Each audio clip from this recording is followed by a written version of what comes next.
Hello friends, मैं नीलम Pankaj SRG Meerut आप सबके समक्ष अपनी नई वीडियो के साथ। और ये वीडियो संबंधित है हमारे आधारशिला मॉड्यूल यानी फाउंडेशनल मॉड्यूल से। और इसमें हम बात कर चुके हैं भाषा विषय पर, और उस पिछली वीडियो में हमने बात की थी गणित शिक्षण पर। तो जैसा कि हम इसके भाग 2 की बात कर रहे हैं और भाग 2 में भाषा और गणित कक्षा 1 और कक्षा 2 के संदर्भ की बात की जा रही है। तो ऐसे में कौन सी ऐसी युक्तियां हैं, कौन से ऐसे प्रकार हैं, कौन सी ऐसी टेक्निक है हमारी जो हमारे कक्षा 1 और कक्षा 2 के बच्चों के लिए सुटेबल हो। तो फ्रेंड्स, जैसे कि हम सब जानते हैं कि यदि हमें मैथ्स टीचिंग करनी है तो we follow the process of ELPS। Let's recall. E for experience, L for language, P for pictures and S for symbols। तो अगर हम इस पूरे प्रॉपर ऑर्डर को एक्सप्लेन करें तो हम कह सकते हैं कि सबसे पहले, क्योंकि बच्चे छोटे हैं और हमें उन्हें मैथ्स की जो क्रिटिकल सिचुएशन है वहां तक लेकर जाना है, और बच्चे मैथ्स के नाम से डरते हैं, लेकिन ये छोटे बच्चे अभी मैथ्स के उस रूप से वाकिफ नहीं है। तो हमें उनकी समझ को विकसित करना है। समझ को किस प्रकार विकसित कर सकते हैं कि जैसे ई फॉर एक्सपीरियंस हमने लिया, तो बच्चों को ठोस वस्तुओं के साथ ज्यादा से ज्यादा प्रैक्टिस कराई जाए। कि सबसे पहले बच्चे, ऐसा नहीं कि जाते ही बच्चों को हम 1 2 3 या एडिशन सब्ट्रैक्शन ये सब सिखा दें। जरूरी है कि बच्चे को वस्तुओं के साथ खेलने दिया जाए। उनको खेल खेल में इस प्रकार से चीजों को व्यवस्थित क्रम में रखना, या अलग वर्ग वाली वस्तु को छांटना, जैसे हमने बात भी की थी कि अनुमान लगाना, तुलना करना, निष्कर्ष निकालना, ग्रुपिंग करना। तो ये सब क्या थी? मैथमेटिकल टर्म्स हैं जो हमें these are likewise the every step of the ladder, कि हमें स्टेप बाय स्टेप बच्चों को आगे लेकर चलना होगा। तो यहाँ हम बात कर रहे हैं एक्सपीरियंस की। तो एक्सपीरियंस के लिए जरूरी है कि बच्चों को सॉलिड चीजों के साथ फ्री छोड़ा जाए, कि बच्चे उसको देखें, उसको छुएं, उठाएं, इधर उधर उल्टे पलटे उसकी फॉर्मेशन को चेक करें। फिर उसके बाद धीरे धीरे जब बच्चे की ये क्यूरोसिटीज खत्म हो जाती है, उसके बाद वो प्रबंधन की तरफ चलता है, अरेंजिंग की तरफ चलता है। तो फिर वो चीजों को मैनेज करना सीखता है। तो वो मैनेज करने के बाद जब धीरे धीरे और स्टेप क्लियर हो जाएंगे कि मैनेज करेगा, ग्रुप बनाएगा, अलग छांटना सीखेगा, क्लासिफिकेशन सीखेगा, तो इसका मतलब है कि बच्चे को बहुत सारा अनुभव मिल जाएगा। तो जब बच्चे को इन सब चीजों से अनुभव मिल जाएगा, फिर हमें उसे लाना है लैंग्वेज तक, यानी मैथमेटिकल लैंग्वेज, कि this is 1, this is 2, this is 3, this is 4, this is smaller, this is bigger, this is ordinal number, these are the numerals.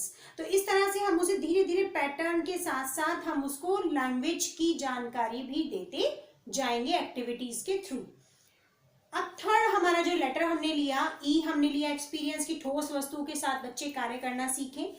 फिर हमने एल लिया, यानी धीरे धीरे जब बच्चे अभ्यस्त हो जाएं, उस पूरे पैटर्न को समझने लगे, डिजाइनिंग को समझने लगे, तो उसके बाद उनको लैंग्वेज यानी मैथमेटिकल की जो लैंग्वेज है उस तक उनको लाया जाए कि नंबर्स क्या होते हैं या ये किस चीज का चिन्ह होता है। अभी हम चिन्हों की बात नहीं कर रहे हैं, हम सिर्फ नंबर्स पैटर्न पर आएंगे सिर्फ। तो बच्चों को सिखाया जाए। उसके बाद पी फॉर पिक्चर्स, कि बच्चों को चित्रों के माध्यम से जोड़ा जाए, कि बच्चे ठोस वस्तु का अनुभव कर चुके हैं, अब वो धीरे धीरे समझने भी लगे हैं, अब हमें उन्हें चित्रों से जोड़ना चाहिए जिससे उनका इंटरेस्ट और क्रिएट हो। बच्चे कलरफुल पिक्चर देखकर बहुत खुश होते हैं। तो यहाँ उनको पिक्चरल मेथड अगर यूज किया जाए तो बच्चे अपनी उस संकल्पना को, अपनी उस अंडरस्टैंडिंग को, अपनी स्किल को बहुत अच्छे से डेवलप कर पाएंगे। तो यहाँ हम बात कर रहे हैं ELP। अब आते हैं हम S, सैम्बल्स, कि जब बच्चा ठोस वस्तु के साथ लेकर के अपना एक्सपीरियंस एनहेंस कर चुका होता है, वो विभिन्न प्रकार के टर्म्स सीख जाता है, बात करना सीख जाता है, कि अपनी भाषा में उसको कैसे इनको व्यवस्थित करना है, कि कैसे ग्रुपिंग करनी है, कैसे पैटर्न डिजाइनिंग करनी, कैसे उनको खोजना है, कैसे उनको लेबलिंग करनी है। तो ये सब चीजें जब बच्चा सीख जाए, उसके बाद हम उसको पिक्चर तक लेकर आए, और पिक्चर्स के माध्यम से उसकी इमेजिनेशन को, उसकी क्रिएटिविटी को, उसके अंदर जो मैनेजमेंट की स्किल डेवलप करनी है हमें, उसको हम कोशिश करें बाहर और ब्लूम अप करने की। और फिर धीरे धीरे बच्चे को बताएं कि आपने जो ये प्रोसेस फॉलो की है, ये एडिशन की प्रोसेस थी, ये सब्ट्रैक्शन था। तो इस तरीके से फिर हम उनको उनके संकेतों के माध्यम से कि this is the sign of plus and plus means to add, this is the sign of minus and minus means to remove, to deduct. तो इस तरह से हम बच्चे को धीरे धीरे धीरे धीरे स्टेप बाय स्टेप अगर लेकर चलेंगे तो वो मैथ के लिए ज्यादा इंटरेस्ट लेकर कार्य करना शुरू करेंगे। उनको जितने ज्यादा से ज्यादा एक्टिविटी में हम उनको इन्वॉल्व करेंगे उतना ज्यादा उनके लिए अच्छा होगा। जैसे हम ये भी कर सकते हैं कि उनसे उनकी जो मैथ्स की नोटबुक है वो निकलवाई जाए और उससे उनसे कहा जाए कि आप इसमें कितने स्क्वायर देख रहे हैं, गिनो। तो इस तरह से बच्चा ओरल काउंटिंग सीख जाएगा। या हम कह देंगे तुम्हारी ये बुक का जो शेप है, नोटबुक की शेप है, वो कैसी है, तो बच्चे बताएंगे कि रेक्टेंगुलर है। उनको रेक्टेंगुलर प्रॉपर वर्ड नहीं पता, वो हमें बताना है, लेकिन वो कहेंगे कि चौकोर है, गोल है, इन दो तीन चीजों से वो परिचित होते हैं।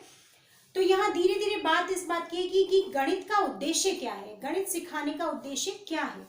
तो मेन चीज है कि गणित सिखाने का उद्देश्य है बच्चों में समझ विकसित करना, गणित की संक्रियाओं को समझना, जिससे कि वो उसे अपने दैनिक व्यवहार के जीवन में प्रयोग कर सके। अब बात ये आती है कि गणित शिक्षण की आवश्यकता क्यों है। तो गणित शिक्षण के बहुत लाभ हैं। वैसे हर विषय को पढ़ाने के अपने अपने कुछ ना कुछ लाभ होते हैं, परंतु हम यहाँ कह सकते हैं कि गणित क्योंकि हमारे जो प्रैक्टिकल बिहेवियर है, जो हमारा डेली बिहेवियर है, उसके लिए बहुत फ्रूटफुल है, क्योंकि ये हमें मैनेजमेंट सिखाता है, एक्यूरेसी सिखाता है कि हम चीज़ों को एक्यूरेसी के साथ लेना सीखें।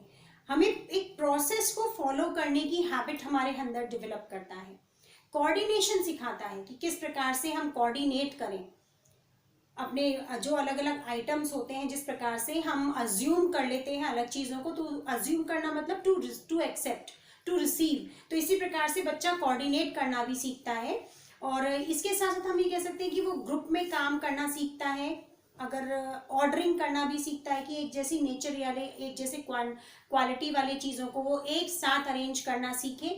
साथ ही साथ हम ये कह सकते हैं कि वो क्वांटिटेटिव जो इवेल्युएशन है, असेसमेंट है, उसकी संक्रिया को भी सीखता है।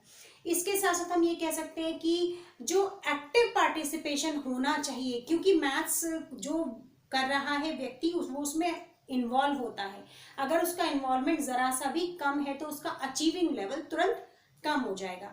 तो एक्टिव पार्टिसिपेशन करना हम सीखते हैं, हम टू कम फॉरवर्ड, हम आगे आना सीखते हैं, हम चैलेंजेस को फेस करना सीखते हैं। साथ ही साथ एडमिनिस्ट्रेशन की स्किल भी हमारे अंदर आती है, क्योंकि हम क्लासिफिकेशन करना सीख जाते हैं, अपनी खुद की स्ट्रेटेजी को डेवलप करना भी हम सीख जाते हैं पूरी प्रोसेस को फॉलो करके।